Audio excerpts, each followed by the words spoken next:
The chain was wrapped around Ernestine Bell's own door before the sun was even high, and the paper taped to it had her son's names at the bottom. One safe for Osip Pansy.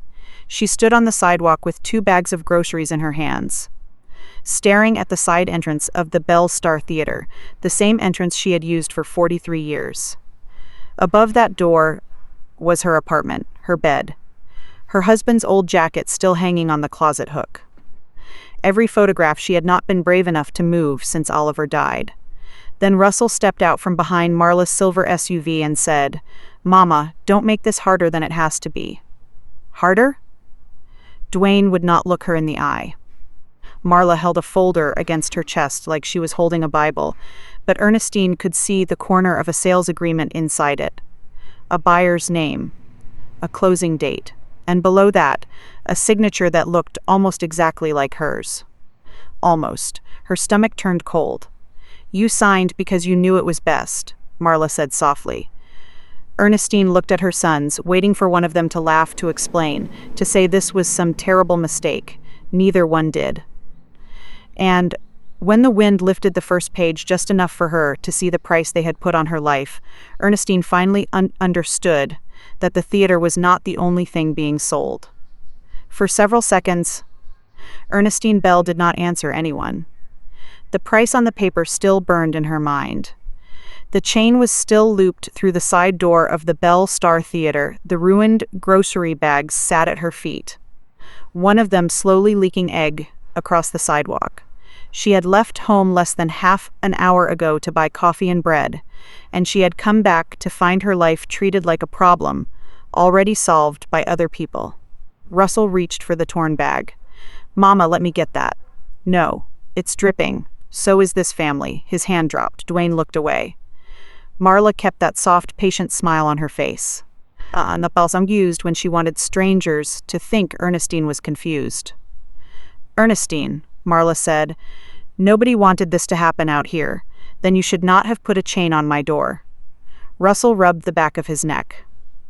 The building failed a safety review. The stairs, the wiring, the roofline. "We can't let you stay upstairs until it's cleared." "Who ordered the review?" "That's not important right now. It is the first thing that matters." A pickup slowed near the curb. Mr. Givens from the print shop stared at the chain, the notice, and Ernestine standing there with egg on her shoes. Russell shifted to block the folder from view. Dwayne gave a weak wave. Mr. Givens did not wave back. By noon, Ernestine knew half the block would hear a cleaner version. "Poor Mrs. Bell, son's trying to help, theater unsafe. Old woman getting difficult, that hurt worse than the lock. Take the notice down," she said. "We can't," Russell answered. "You put it there?" "The city posted it." "The city doesn't usually travel with my children." Marla moved closer. "Russell and Dwayne only wanted to keep you from going inside before we could explain. Explain after you locked me out." "It's temporary," Russell said. "We found you somewhere safe." Ernestine blinked. "Somewhere. A good apartment." Marla said quickly. "Clean, quiet, elevator. Nurse on call 3 days a week. You won't have to climb those stairs anymore." The words entered Ernestine slowly, each one colder than the last. They had not only locked her out. They had imagined where she would go afterward. They had moved her life in their minds before asking her to lift a single photograph. "You found me a place," she said. Russell's voice softened. "We had to think ahead." "No. You had to think behind my back." Dwayne finally lifted his head. "Mama, it's just for now." "Is the sale just for now too?" No one answered. Marla opened the folder. "No sale is final. This is only a preliminary review. Bayfront Renewal made an offer because this block is changing, and we would be foolish not to consider it." "We," Ernestine repeated. Russell exhaled. "Mama, the theater is drowning us. Taxes, insurance, repairs. Dad loved this place. But Dad is gone." Oliver's name struck the air like a hand against glass. Ernestine looked up at the old marquee. 2 bulbs were missing from the B. "You do not get to use your father as a crowbar," she said. Russell's face reddened. "That is not fair." "No," she said, glancing at the chain. "This is not fair." Marla turned one page around. The words were neat and friendly. "Preliminary purchase. Redevelopment review. family authorization, voluntary transition support, gentle phrases. The kind of phrases people used when they wanted a knife to look clean. Then Ernestine saw the signature, Ernestine Bell. Her name, but not quite her hand. The E leaned too far back. The second L in Bell was too sharp. There was a tiny hesitation before the final curve. Whoever had made it had studied her signature carefully, maybe from an old check, maybe from a Christmas card. They had come close enough to fool a stranger.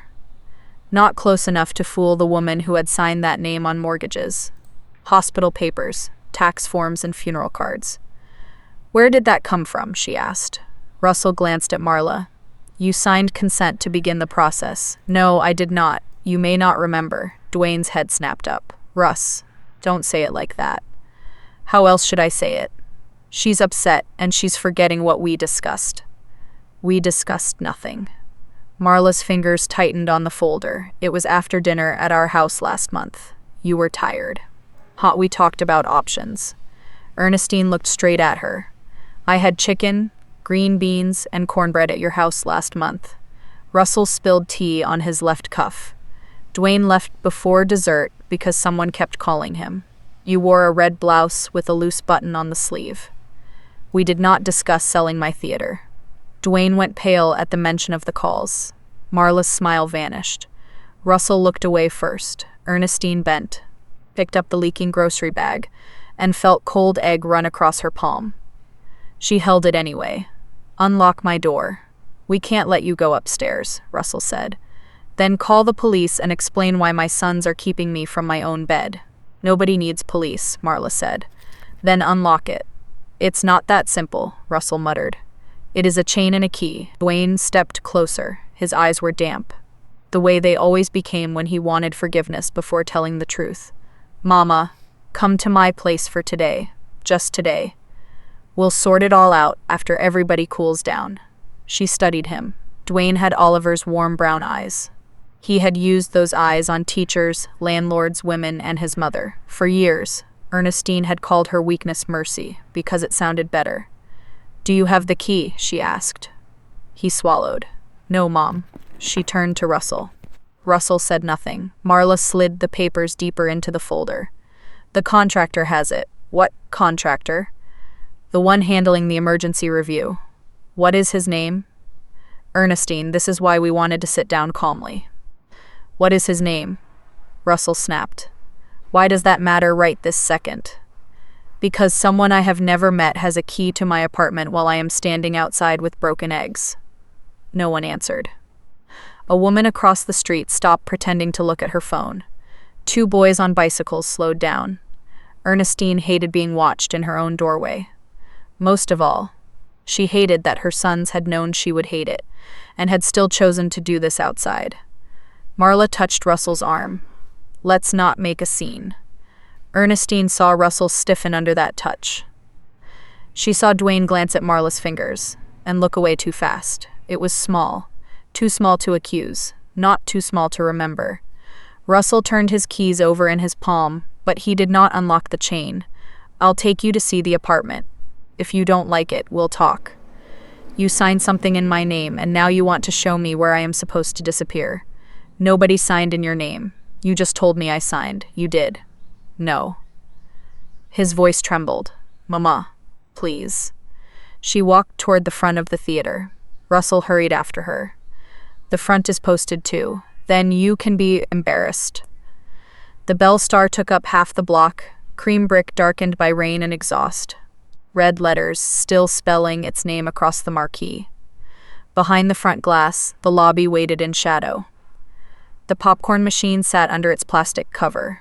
Flyers for Friday's gospel film night lay tied with string on the counter. Ernestine had planned to deliver them after lunch. The front doors were chained too. "Who canceled Friday?" she asked. Dwayne answered too fast. "Nobody canceled anything yet." "Yet," Russell said. "Events are on hold until the review is finished." "Who told Reverend Price we were going to call him?" "When?" "Mama, stop turning every detail into an accusation. Every detail is where the truth hides." He stared at her, and for the first time that morning, she saw fear under his irritation. Marla came up beside them with her phone in her hand. I spoke with Mr. Callahan. He says the locksmith can meet us this afternoon so you can collect whatever personal items you need. Who is Mr. Callahan? The redevelopment consultant. Redevelopment, Ernestine repeated. It is just a word. No, baby. It is never just a word when somebody is trying to take a building. Marla's softness thinned. Nobody is taking anything. This family is trying to make a responsible decision before the city makes one for us. This family, Ernestine said. I do not remember being invited to that family. Russell leaned close enough that only she could hear. You are making yourself look unstable. There it was. Not shouted. Not dramatic. Just a quiet little knife slipped between ribs. Ernestine turned her head. Say that again. His eyes flicked toward the sidewalk. I said you're upset. No, you said unstable. I didn't mean. Yes, you did. Marla stepped in quickly. Words are getting twisted, because everyone is emotional. Ernestine laughed once under her breath. I spent half my life taking down words exactly as people said them. Do not stand on my sidewalk and tell me I do not know what I heard. Marla looked toward the alley as if she expected help to arrive, but no one came. For the first time that morning, the folder in her arms looked less like proof and more like something she was afraid to drop. I want my medicine, she said. Russell blinked. What? My blood pressure pills are upstairs.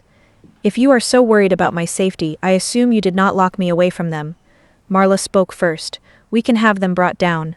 With what key? Russell rubbed his neck. I have one temporary access key. Ernestine held out her hand. I can't give it to you. Then go get my pills. Bathroom cabinet, second shelf. White bottle with a green label. And bring my black address book from the drawer beside my bed. Russell hesitated, then unlocked the side chain with a small silver key on his regular ring. Not a contractor's key, not temporary. It hung between his house key and truck key, polished from use. Another lie, small enough to fit in a pocket. The door opened with its usual scrape. The smell of the theater breathed out, dust, old carpet, lemon cleaner. And something sweet from the concession stand. Ernestine gripped her purse, pushing past Tim and running upstairs. Russell disappeared inside. Dwayne stood near Ernestine. Marla walked back toward the SUV, pretending to check her phone, but her eyes kept lifting to the upstairs windows. You okay, Mama? Dwayne asked. That question came late. He winced. I didn't want it like this. How did you want it? He opened his mouth, closed it, and glanced at Marla. Dwayne, Ernestine said softly. What have you done? His eyes filled. I thought it would help everybody. Did you sign my name? No. The answer came fast. No, Mom, I swear I didn't. Do you know who did? He looked at the ground. Ernestine waited. Courtrooms had taught her that silence could pull more truth from a witness than shouting. Dwayne whispered, You should have sold years ago. That is not an answer. I'm in trouble, Mama. What kind? He shook his head. Money kind. Does Marla know? His face changed before he could stop it. There it was, a door inside the door. Marla called from the SUV, Dwayne. He stepped back as if she had tugged a string tied around his ribs. I'm sorry, Mama. For what? He did not answer. Russell came out holding the pill bottle and the black address book. There. Did you go through anything else? No. He said it too quickly. Ernestine tucked the address book into her purse. I will not move into that apartment. Russell's voice tightened. Then where are you going? Nowhere yet. You cannot stay here tonight. Watch me. They argued until the heat began to slide out of the day. Russell used numbers. Marla used concern. Dwayne used silence. Ernestine gave the same answer in different ways. No, she would not leave. No, she would not sign anything. No, she would not return Solita's paper. No, she would not pretend a copied name became real because her children needed money. At last, Russell agreed to leave the side door unchained for one night, so she could collect essentials. He said it like a favor. Ernestine heard the trap in it and smiled as if she did not. Marla warned her not to call anyone. Dwayne looked at his mother with wet eyes and shame on his face. Whew! But he still climbed into Russell's truck and left. When the vehicles finally pulled away, Ernestine stood alone beside the Bell Star. The sidewalk had grown quiet. The egg had dried into a pale skin near the door. Marla stepped quickly. The notice still flapped against the wood. She waited until the last silver flash of Marla's SUV disappeared around the corner. Then she opened the side door and stepped inside. The lobby was dark, except for thin lines of sunset slipping through the front glass. Dust floated in the air. The popcorn machine stood under its plastic cover like a sleeping animal. Ernestine walked to the middle of the lobby and sat on the old velvet bench Oliver had bought at auction in 1983. Her knees trembled, but she would not let them carry her upstairs yet. She took the folded paper from her purse and smoothed it across her lap. Beside it, she laid an old receipt from the lobby drawer, one she had signed herself 2 days earlier for candy boxes and paper cups. The two names stared back at her. From far away, they looked the same. Up close, one was alive and one was pretending. Outside, the day faded. Inside, the Bell star settled around her with its familiar creaks and sighs. Ernestine touched the false signature with one finger. "Somebody in my family," she whispered into the dark lobby, sat down and practiced being me. Ernestine did not move from the lobby bench for a long while after she said it. The theater answered with old sounds. Wind pushed against the front doors and made the chain whisper against the handles. Upstairs, her apartment waited with its familiar lamps and Oliver's jacket in the closet. But the lie on the paper kept her sitting in the dark. Somebody in her family had practiced being her, not a stranger. A stranger would have made the signature too neat or too wrong. Whoever wrote it had studied her the little dip before Bell, the habit Oliver teased her about. That meant time, access. A quiet table somewhere. A person deciding her own hand was no longer needed. She laid the copied paper beside a real receipt she had signed 2 days earlier. From far away, the names looked alike. Up close, the theater answered with old sounds. At last she folded both papers, placed them in her black address book, and walked through the lobby without turning on the lights. Past the concession counter. Past Oliver's photograph under the marquee. At the stairwell, she stopped and listened. Nothing. Still, she took Oliver's cane before going upstairs. Her apartment had not been torn apart, but it had been touched. The picture on the hall table sat too close to the lamp. The shoebox of receipts faced the wrong way. She put a chair beneath the apartment door handle, sat at the kitchen table, and called Mavis Cole. Mavis answered on the 4th ring. "Who died?" "Nobody yet. Ernestine, I need you to listen before you ask questions." The breath left Mavis's voice, and the calm courthouse woman came back. "I'm listening." Ernestine told her about the chain, the unsafe notice, the folder, the buyer's name, and the signature that almost belonged to her. Mavis did not interrupt.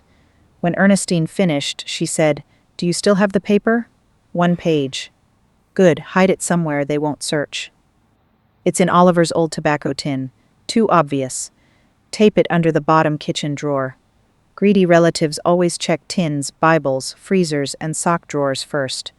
Ernestine did as she was told. "Come see me first thing." Mavis said, "My kitchen." Sleep came only in pieces. At dawn, Ernestine washed her face, pinned her silver hair low, and put on her navy church dress because navy made her look steady.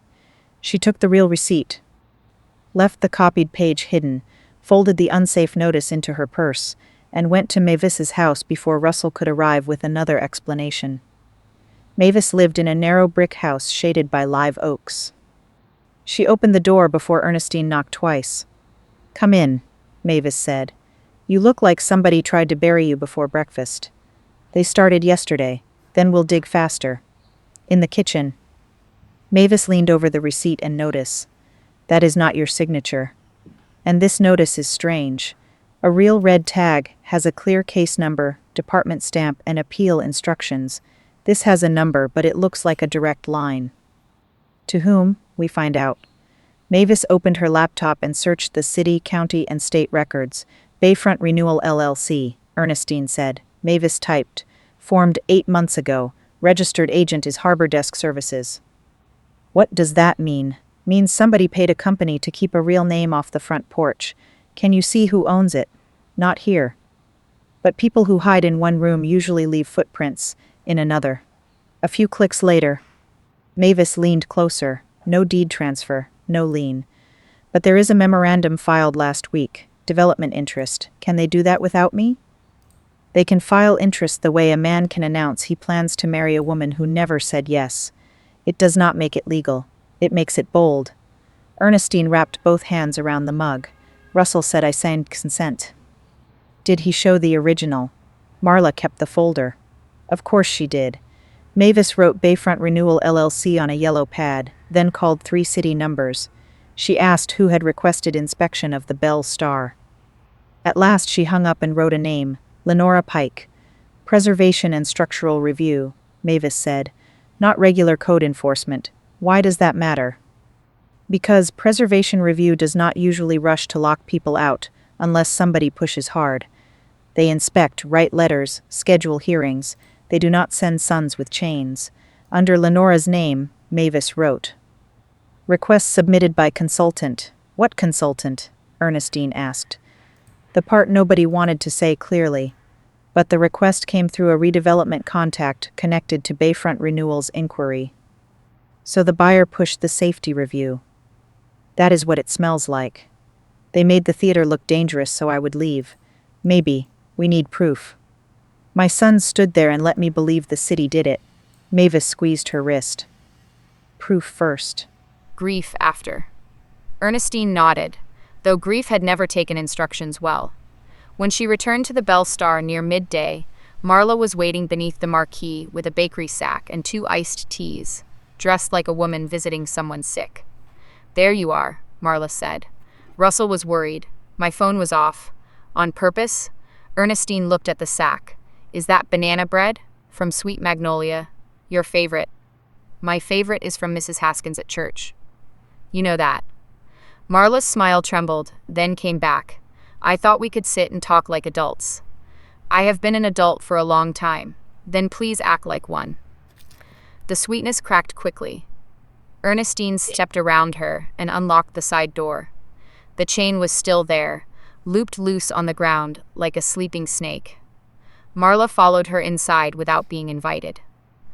I know you think yesterday was cruel, Marla said. It was. But sometimes family has to make hard choices. Family usually begins with telling the truth. Marla set the bakery sack on the concession counter.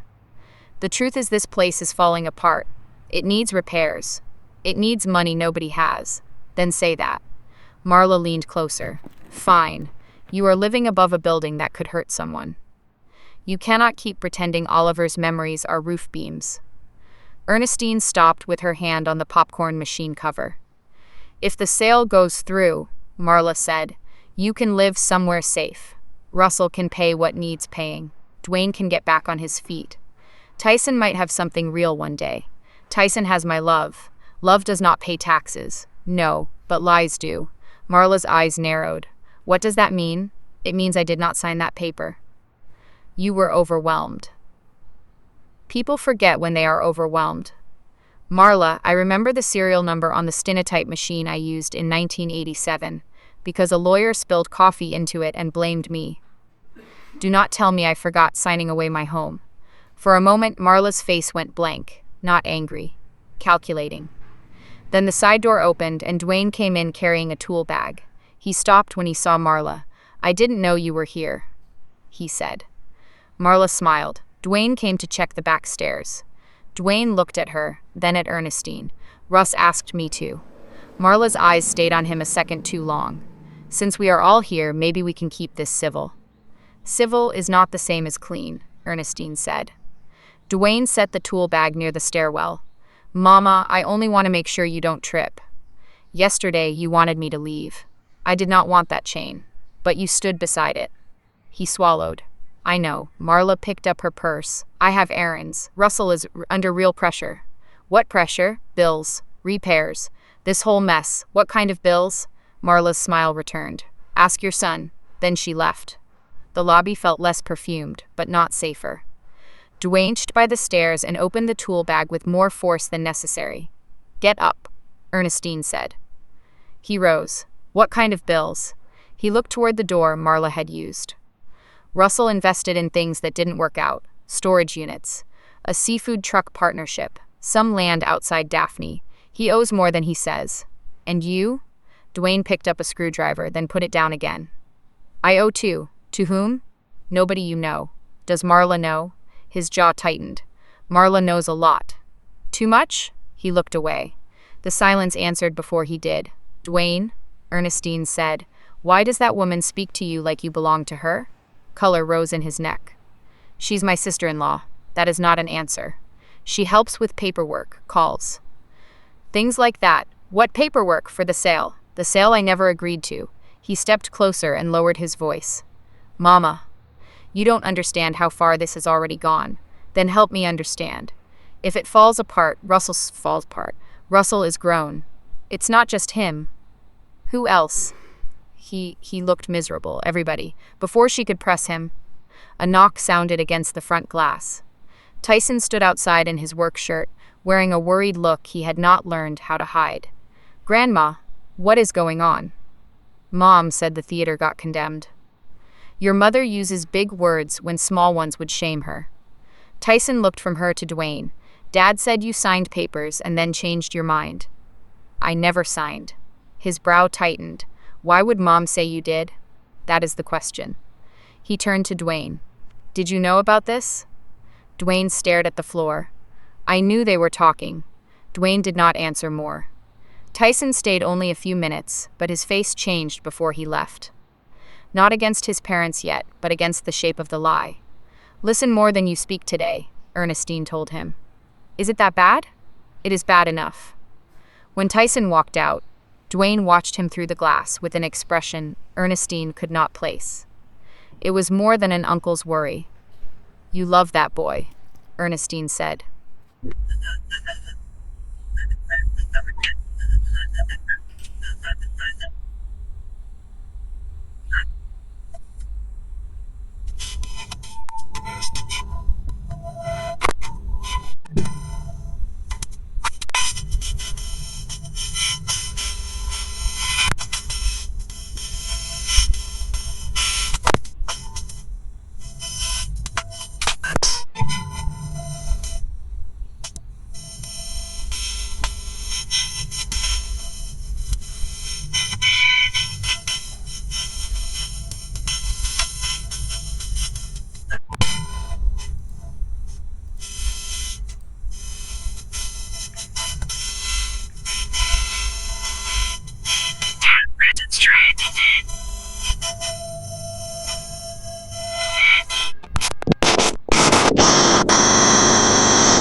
Marla muttered, "This place is disgusting." "No," Dwayne said, "this place raised us."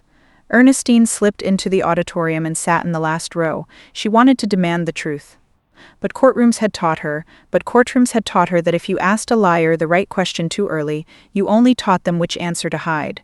Marla came down first. Dwayne followed, pale beneath the red glow of the exit sign. He stopped near the last row, as if he felt his mother there, but the darkness kept her. After the side door closed, Ernestine climbed to the office. The email from Callahan still lay in her purse. She read it again under the desk lamp. "Thank you, Marla Bell, for providing family authorization materials. The safety review request will be routed through our preservation contact to avoid unnecessary delay. Family authorization materials." That could mean the forged signature. That could mean more papers. Marla had not only pushed Russell and Dwayne, she had supplied the tool. Ernestine opened the lower office cabinets.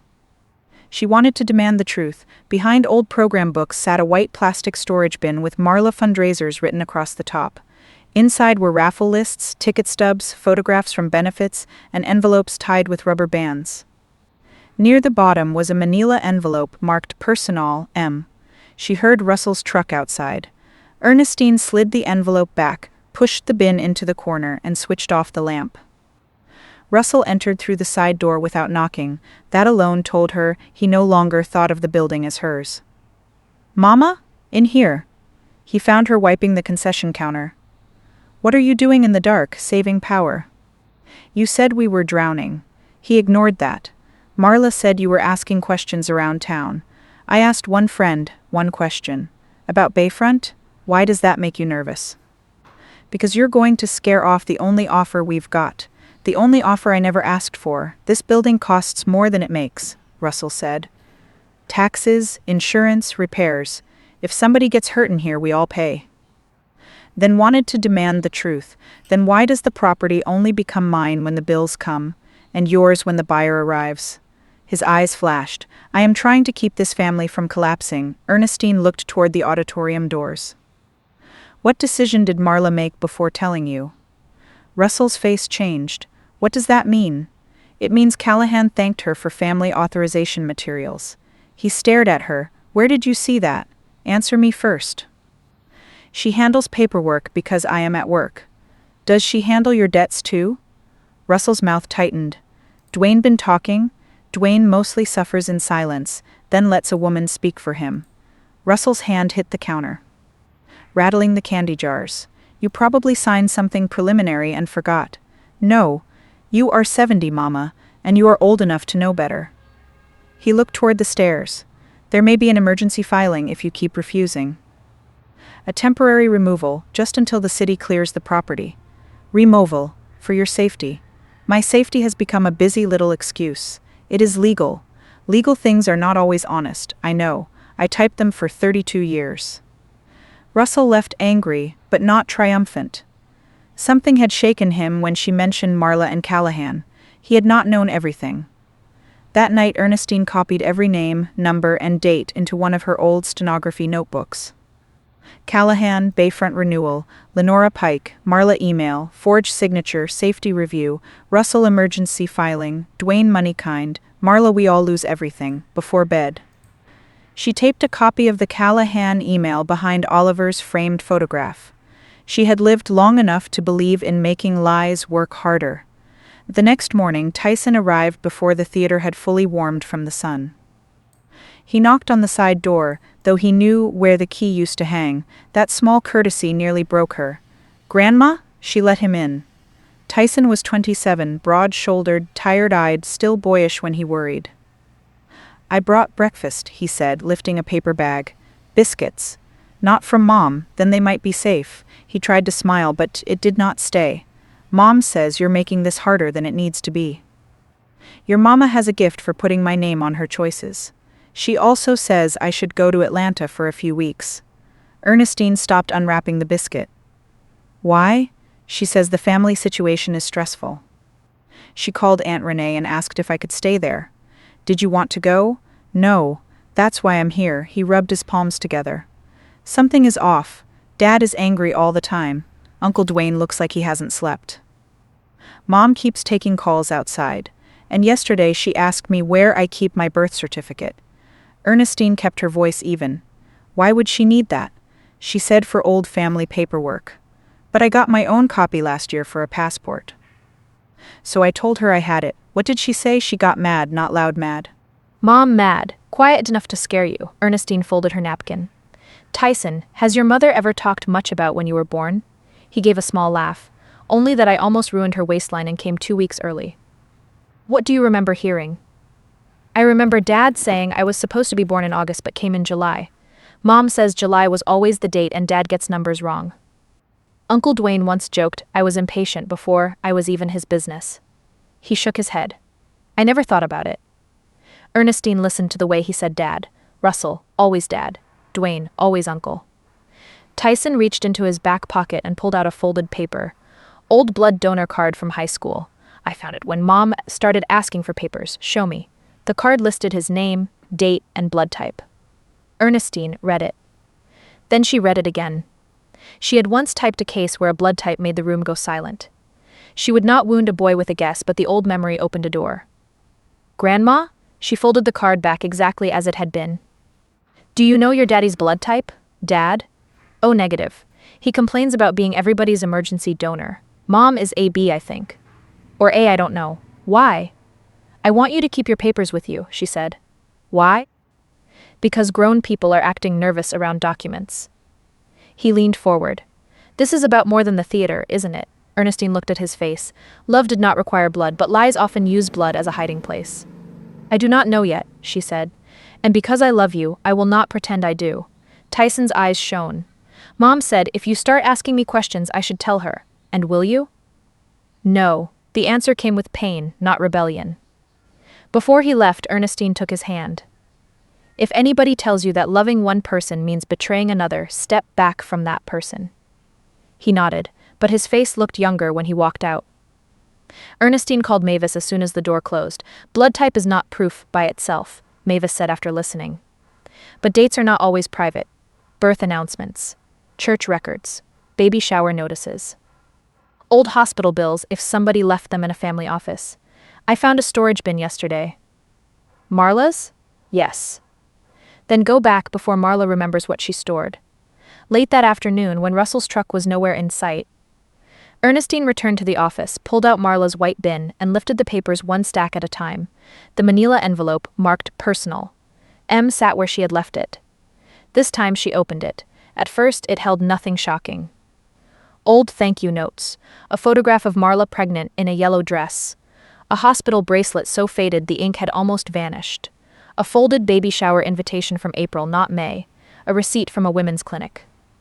Then she found a smaller envelope tucked inside the photograph sleeve. No name on the front. Inside was a half sheet of paper, creased until the folds were soft. The writing was Dwayne's. She knew it at once. messy, slanted. Too much pressure on the downstrokes. I can't keep standing beside him like I don't know. When the baby comes, I'll do what you asked. But don't tell me to feel nothing. If he ever looks like me, God help us. D. Ernestine sat down because her legs forgot their work. The office seemed to tilt. Oliver's old adding machine, the walls, the dusty calendar, all of it slid away behind one small page of Dwayne's guilt. If he ever looks like me, the baby. Russell. Marla, Dwayne, Tyson. She stared at the date written in the corner. 3 weeks before Tyson was born, if the date Russell always remembered was true. Not proof enough for court, more than enough to split a heart. A sound came from the lobby. Mama? Russell's voice. She folded the note fast and slipped it inside her cardigan. She placed the other items back, but her hands shook enough that the hospital bracelet dropped to the floor. Russell entered the office doorway just as she picked it up. What are you doing? He asked, looking for old fundraiser contacts. His eyes moved to the bin. Why are you in Marla's things? Why are Marla's personal things in my theater office? She helped with benefits for years. Yes, Ernestine said. She has helped herself to many places. Russell stepped inside. You need to stop digging around like this. Or what? Or you are going to hurt people. I did not make these secrets. His face tightened. What secrets? She looked at him. Poor foolish boy. Angry, greedy, frightened, and still walking blind beneath his own roof. For a moment she wanted to hand him the note. But then she remembered Marla's words. If Russell finds out before the sale, we all lose everything. Whatever everything meant, Marla feared the time to. That meant the truth had power if Ernestine placed it carefully. I am talking about the forged signature, Ernestine said. Russell looked relieved, and that relief told her he feared another answer. His phone rang. He checked the screen and stepped away, but not far enough. Yeah, he said, I'm here. No, she's in the office. A pause. I told you, I don't like this emergency filing idea. Ernestine went still. Russell lowered his voice. Because it makes us look like we're attacking her. Marla's voice came faintly through the phone, too sharp for softness now. Russell said, I know what Callahan said. I know the hearing has to move fast. But she is my mother. A longer silence. His shoulders sagged. Fine. Send me the papers. He hung up and turned around. What hearing? Ernestine asked. Russell slipped the phone into his pocket. Nothing. Your lies are getting tired. He rubbed his forehead. There may be a temporary petition, just to appoint someone to bundle property decisions until the safety issue is cleared. Someone. Me. Marla. No. Me. And who fills your ear while your hand signs? Russell's eyes hardened. You are not well enough to make clear decisions. There it was again, no longer whispered on the sidewalk, now dressed as paperwork. Ernestine stood. The note against her chest felt hot as a coal. Do not stand in front of me and call me unwell because I refuse to be robbed politely. His face twisted. You always make everything sound like we owe you forever. No, son.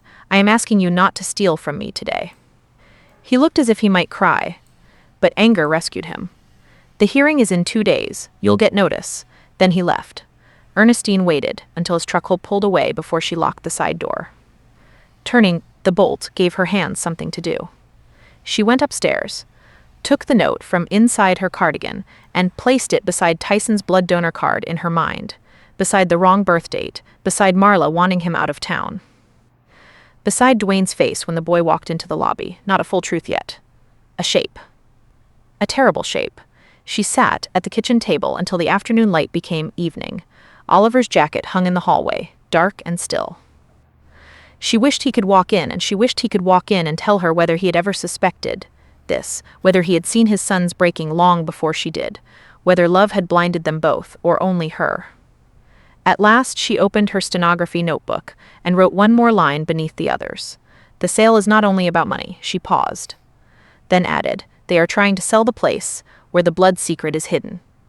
Downstairs?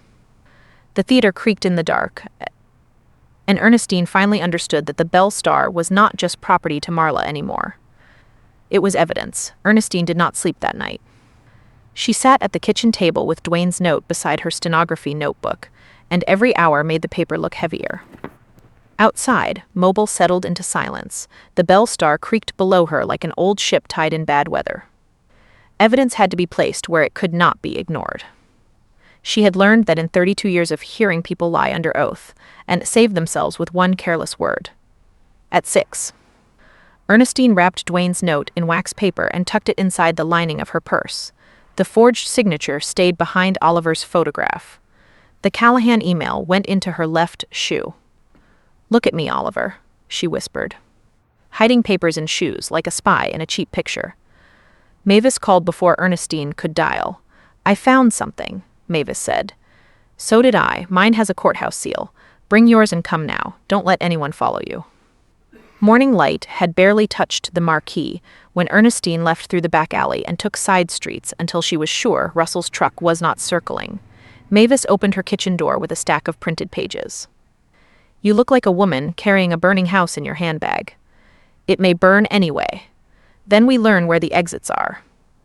Ernestine told her everything: the projection booth, Marla's warning, Tyson's papers, the blood donor card. The office envelope, Dwayne's note. Mavis read the note twice, then covered it with one hand. "This is not for the property hearing unless forced. If you throw blood into a property fight too early, people stop seeing fraud and start watching the family bleed." "I know. Good. Now listen. I went looking for Oliver. Not the man, the paper trail." Mavis slid the first page across the table. The top line read, "Bell Star Preservation Trust." For a moment, she did not understand. The letters were clear, the stamp plain, but meaning moved around her, like words heard through water. "I never saw this," she said. "You were not listed as trustee then." Oliver was. The trust was recorded quietly 12 years ago, amended 5 years ago, and triggered upon his death. Why didn't he tell me? Maybe he wanted to protect you without making you choose between him and your boys while he was alive. Mavis turned another page. The trust restricts the Bell Star property and the upstairs apartment. The building cannot be sold, transferred, leased long-term, or placed under redevelopment agreement during your lifetime without your in-person consent. They had papers, Ernestine said. They had paper, not power. Ernestine pressed a hand to her chest. "Say it again." Mavis's voice softened. "Oliver blocked them. No one can sell the theater out from under you while you are alive unless you personally consent in front of a court-approved witness." The kitchen blurred. Ernestine bent her head, struck by a love that had arrived late and legal and folded into county records. Oliver had known. Maybe not everything, maybe not Tyson, maybe not Marla's shape in the dark, but enough to fear what his sons might do when money got hungry. "There is more," Mavis said. "Any beneficiary who attempts unauthorized sale, false eviction, forged consent, or false claims about your mental capacity can lose future claim." Ernestine looked up. "False eviction, yes. Forged consent, yes. My mental capacity, yes." A narrow window opened inside her chest. Ernestine remembered Oliver in his last year, sitting in the office after closing, rubbing the spot above his eyebrow after refusing one of Russell's loans.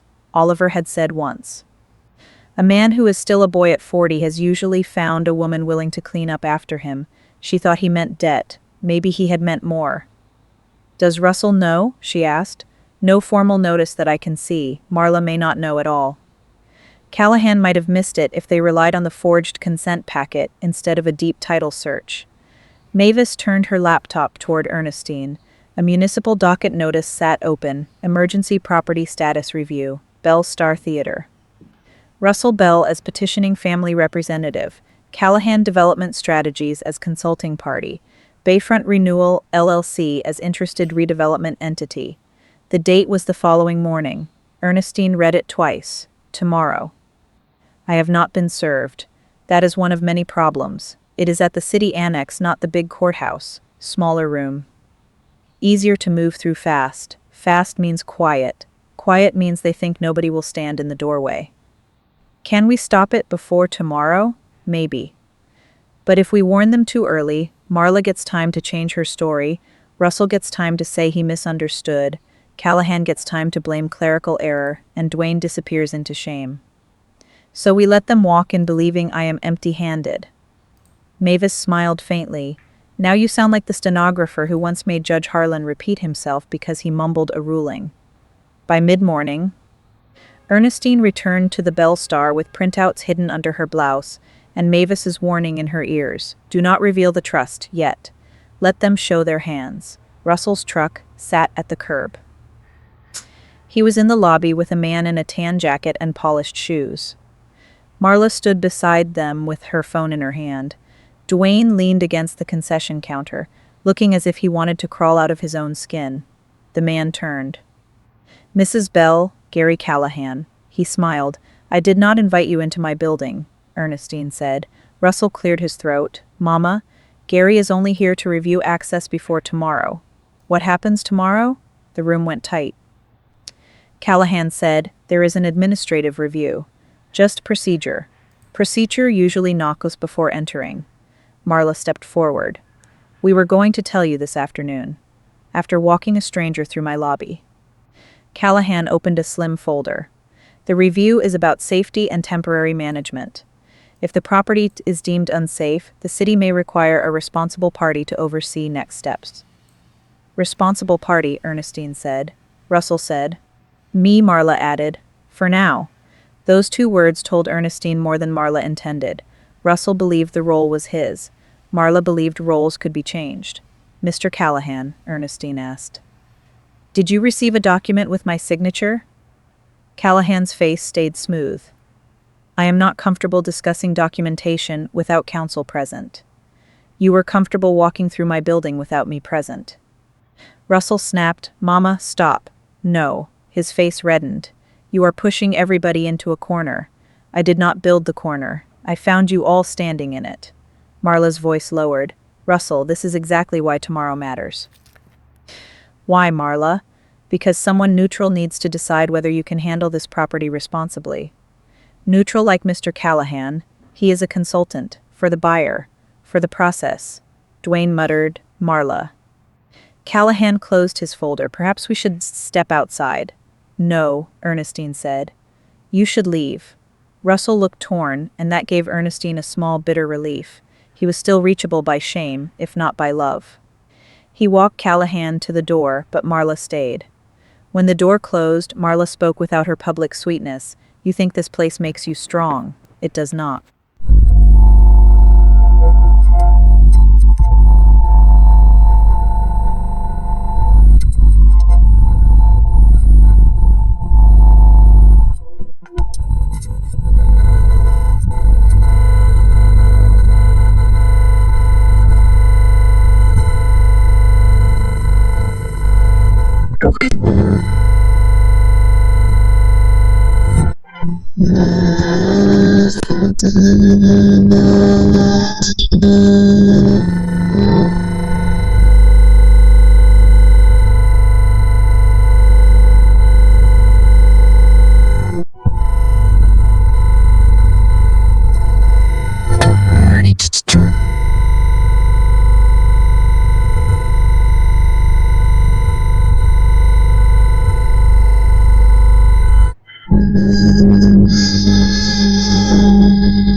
Doesn't stand for today, I can teach us twins and twin transfers, twin shots and holes, and the shreds that last time, turn, work, so turn, the generation, the job, the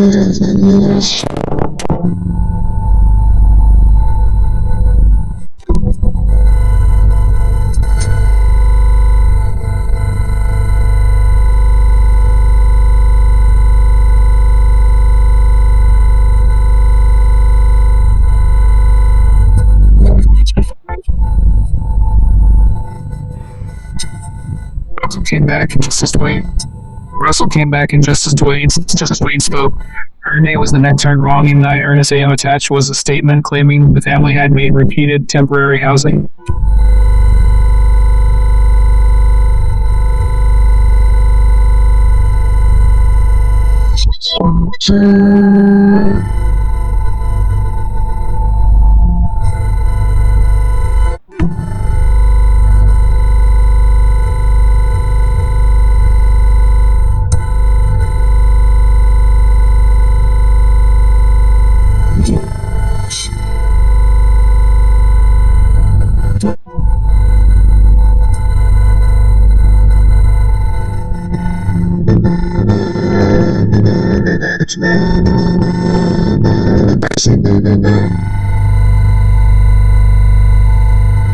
Marla turned on him. Do not start. Russell begged. Russell came back in just as Dwayne spoke the certified trust papers, the copied signature page, her real receipt signature hands, the unsafe notice, the emergency review notice.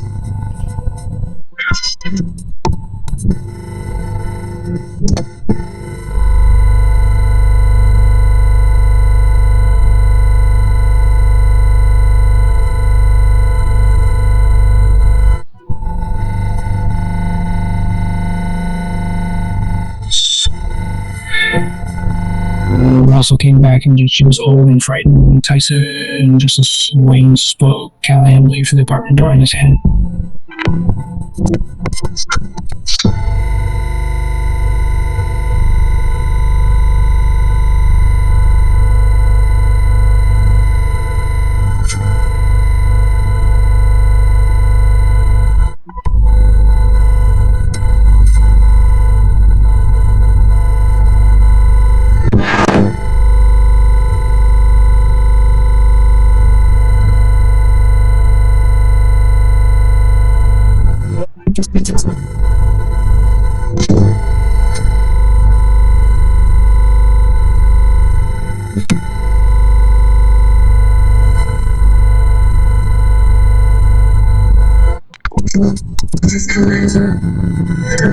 She changed into her dark gray suit, the one she had worn to Oliver's funeral. She polished her black shoes. She placed the certified trust papers in a flat envelope. She copied the forged signature packet on the old machine in the office, feeding the pages slowly so it would not jam. Near midnight, the theater was dark except for the office lamp. Ernestine stood by Oliver's photograph and removed the hidden paper from behind the frame. "You knew I would hate finding out this way," she said. The photograph stayed silent. "But thank you." She placed the forged signature with the trust papers and put the whole stack inside her large brown handbag. Then she took her stenography notebook, Oliver's old fountain pen, and the cane he had used in his last year. Before turning off the lobby light, she walked to the center aisle and looked up at the blank screen. Tomorrow, Russell would try to sound responsible.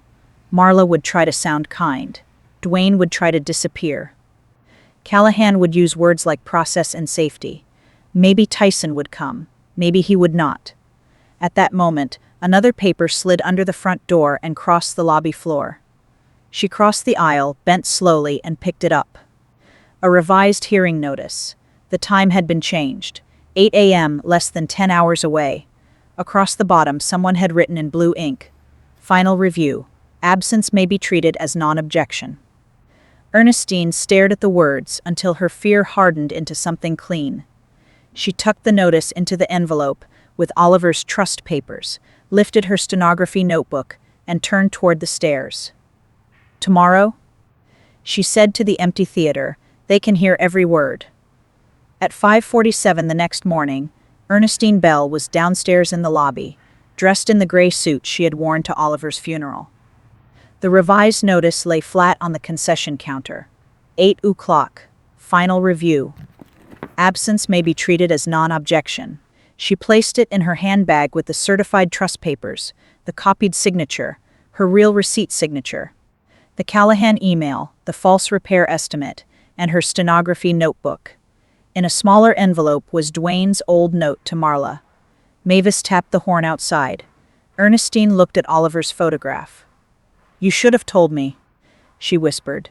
Then she lifted the bag. But you left the truth where lies could not erase it. The annex parking lot was wet. Russell's truck was near the entrance. Marla's silver SUV sat beside it. Dwayne's sedan was parked crooked at the far end.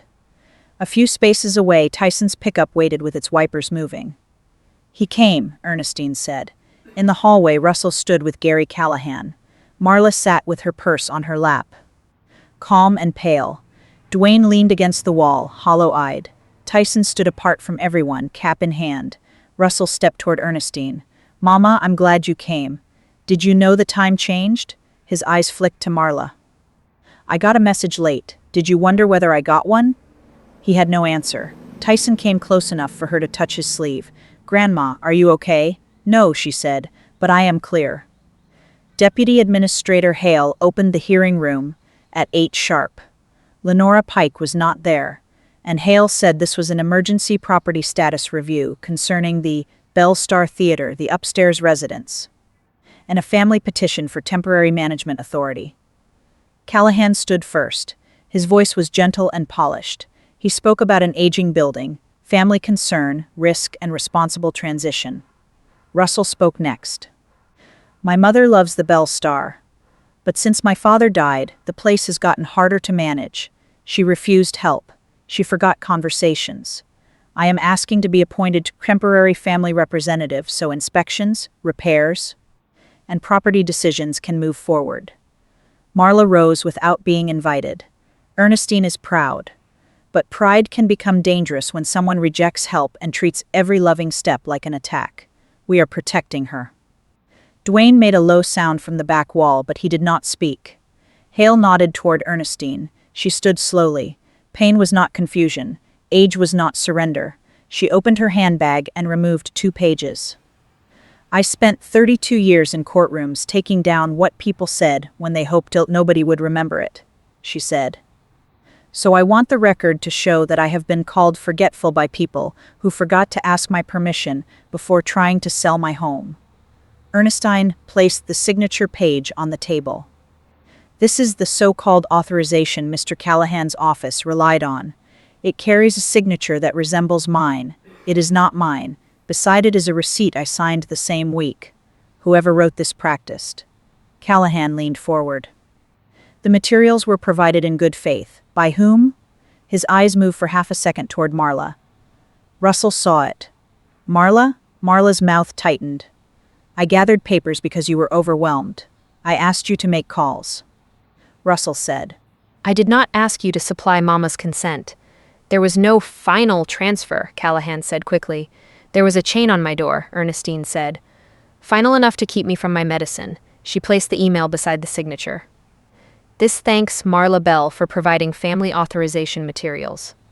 It also says the safety review would be routed through a preservation contact to avoid delay. She placed the repair estimate next. "This lists faulty wiring in a west storage wall. The Bell Star has no wiring in that wall." Then she placed both notices down. "This first paper was taped to my door with no proper appeal instructions. This second one changed the hearing time after midnight and warned that my absence could count as non-objection." Callahan's smile thinned. "Emergency matters require coordination." The door opened before Hale could answer. Lenora Pike stepped in with rain on her coat and a city folder under her arm. "Not that kind of coordination." Lenora handed Hale her report. "I performed a preliminary exterior review and requested a full inspection with the owner present. I did not order a lockout. I did not recommend residential removal. And I did the email beside the signature, and I did not several statements attached to my name in that packet." Russell watched as if the floor were dropping beneath his chair. "You told us the city required immediate action," he said to Callahan. Callahan held up his hands. The report was interpreted in light of family concern and redevelopment risk. "Whose family concern?" Ernestine asked. No one looked at Russell. The silence went to Marla and stayed there. "The theater needs work," Lenora said. "That is not the same as removing its owner before breakfast." Ernestine reached into the handbag again and removed the certified copies. "My husband recorded this before he died. I learned of it yesterday." Callahan stood. "If new legal material is being introduced, we request continuance. You requested emergency speed, Mavis said. Now you can sit through emergency facts. Hale read the marked clauses. His expression changed. This is the Bell Star Preservation Trust, he said. During the lifetime of Ernestine Bell, the Bell Star Theater property, including the upstairs residential unit, may not be sold, transferred, placed under redevelopment agreement, or used as basis for residential removal without direct in-person consent of Ernestine Bell before an authorized witness. Hale continued.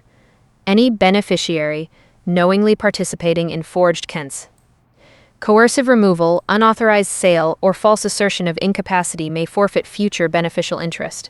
Dwayne covered his mouth. Russell sat down hard. Marla's calm face emptied. That is not possible, she said. Mavis answered. Recorded, amended, and certified. Russell looked at Ernestine as if seeing Oliver standing behind her. You knew? No, Ernestine said. Your father knew enough for both of us. Marla turned on Russell. You said your father left everything simple. I thought he did. You thought? Russell stared at her. Why are you angrier at the trust than ashamed of why it matters? For once, Marla had no soft face ready. Hale placed the trust papers on top of the file. Given this document, no emergency authority over sale, redevelopment, or residential removal can be granted today. The office will not treat Mrs. Bell's alleged confusion or implied consent as a basis for action. The property had been saved. But the reason behind the rush still stood in the room. Russell turned slowly toward Dwayne and Marla. What else was this meant to hide? Marla said, Do not let your mother twist this. Dwayne pushed away from the wall. His face had gone gray. She is not twisting it, Dwayne, Marla warned. He laughed once with no humor in it. That is what you have said for 27 years. Don't say this. Don't look too long. Don't make Russell wonder. Tyson stepped into the aisle. Wonder about what? Marla turned to him. Tyson, this is not the place. Then why did you tell me to leave town? Nobody answered. Dwayne looked at his brother, and the old cowardice finally lost its grip. Before Tyson was born, Marla and I were together. Russell's hand hit the table. No. Marla whispered, It was a mistake. The word mistake landed on Tyson like a slap. He looked from Marla to Dwayne. Before I was born? Dwayne nodded. I wrote her a note. I said I could not keep standing beside Russell like I did not know. I said if the baby ever looked like me, God help us. Russell stepped back. Tyson? Marla closed her eyes. Ernestine said, Answer him. Marla's voice was barely there. I don't know. Tyson stared at her. You don't know who my father is? Russell raised you, Marla said quickly. That is what matters. Russell turned on her, broken open in front of everyone. Do not use my love as a curtain for your lie. I carried him through fever. I taught him to ride a bike. And you let me wonder why my own son looked more like my brother every year. Tyson held out one shaking hand. Where is the note? Ernestine removed the smaller envelope and gave it to him. He unfolded it and read in a silence no one had the right to enter. When he finished, he folded the note once and pressed it back into Ernestine's hand. I can't carry that yet, he said. You do not have to. Dwayne moved toward him. Tyson. No. Tyson's voice cracked, but it held. You do not get to say my name like it fixes something. Marla reached for him. Baby, listen to me. He stepped away. You wanted me gone. You were not protecting me. You were protecting yourself. Hale called for order. The emergency petition is denied. No temporary management authority is granted. No residential removal is authorized. A full inspection may be scheduled only with Mrs. Bell present. The alleged forged consent, altered safety language, improper notice, and associated redevelopment materials will be referred for further review. Marla snapped her purse shut and turned to Ernestine. Enjoy your theater. It cost you your family. No, Marla, Ernestine said. The lies cost me my family. The theater only kept the receipt. Tyson walked out first. Rain showed gray through the open door. Dwayne started after him. Ernestine touched Oliver's cane to the floor once. Let him go. He might be my son. He is a man whose life was broken open. You do not get first place in his pain. Dwayne stopped. The days after the hearing did not feel like triumph. Callahan's firm withdrew. Bayfront Renewal stopped returning calls. Lenora Pike filed her original report and scheduled a proper inspection with Ernestine present. The trust held exactly as Oliver had written it. Russell and Dwayne were removed from active control over the Bell Star. Marla left the house first. Russell did not stop her. The divorce filing came a week later. Russell came by one rainy evening and stood at the side door without knocking. "I did not know about Tyson," he said. "I believe you. I did know you never wanted to sell. Yes. I let her say you were forgetting things because it made everything easier. It made stealing sound gentle." He nodded, tears standing in his eyes. "I am sorry, Mama." "I received the words," she said. "I cannot make them whole for you." Dwayne came 3 nights later with gas station flowers still wrapped in plastic. "I don't deserve to come in," he said. "No. Have you heard from Tyson? That is not yours to ask through me. I loved him." "You loved being near him without paying the price of truth." He covered his face. "I know. That knowing is late, but late is where you live now." Tyson stayed away for 26 days. On the 27th, Ernestine found him in the back row of the auditorium before sunset. "The door was open," he said. "I left it that way for hope." He stared at the blank screen. "I took a test." Ernestine sat beside him.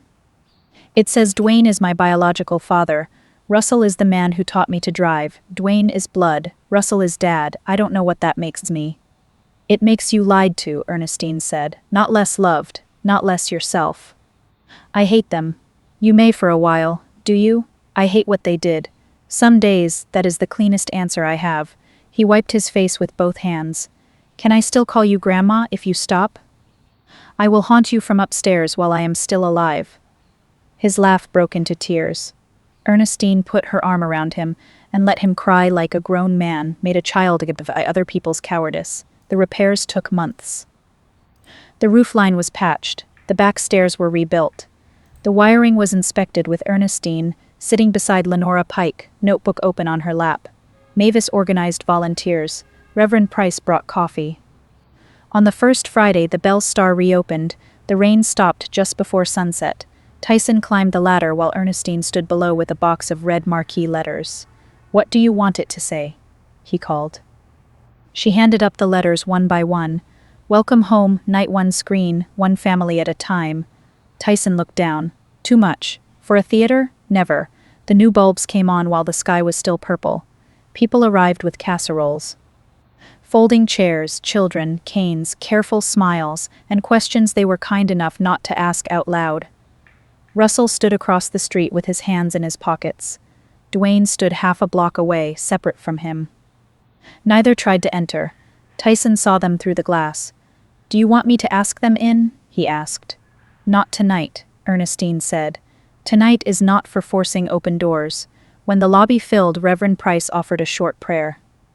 Mavis sat in the back row with a peppermint already unwrapped. Tyson sat on Ernestine's left. On her right, the aisle seat remained empty, and somehow it felt like Oliver had room there.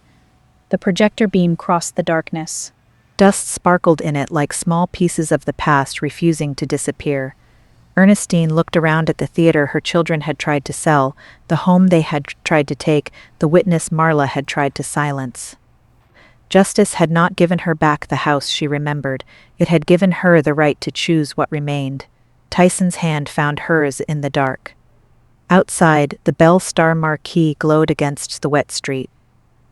And when the first image trembled onto the screen, Ernestine Bell lifted her chin, held her grandson's hand, and let the room fall silent for a new story.